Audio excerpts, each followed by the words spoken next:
India and United States are renewing negotiations on a slew of trade differences. And so, it is not surprising that President Donald Trump has set the tone by again tweeting against India's high tariff on Tuesday. Mr. Trump has not said anything new that the US Trade Representative's office has not complained over the years. The difference is that the US president is impolite enough to complain in public because he probably believes that such actions will put pressure on the Indian government and wins him points with his supporters at home. It is also true that he is far from conciliatory in private.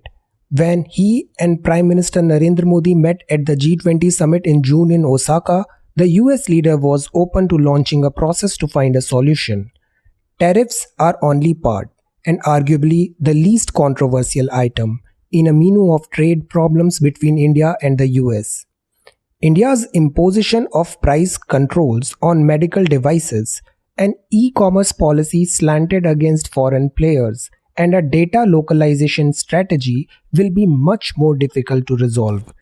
India has its own issues with the US unilateral imposition of tariffs on steel and aluminium.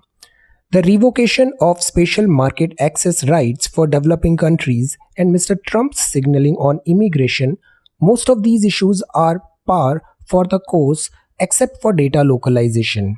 That is a subset of a larger set of issues regarding the digital economy, privacy concerns, and the geopolitics of technology. New Delhi too need to introspect. India's tariff policies are not in its self-interest and have contributed to a decline in exports and competitiveness.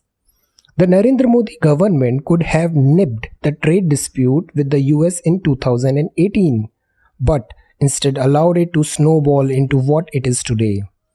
The US India largest overseas investor, a major source of remittance and one of its largest trading partners, is overwhelmingly our most important economic partner. As the two countries increase their engagements, differences will multiply. What India and the US need to do is to put all these concerns into a larger basket and work out an overall trade agreement that would help stabilize trade and investment relations. The two governments should understand this. Initiating a process towards that goal would help ensure trade contributes to both economies and does not derail the more important strategic relationship.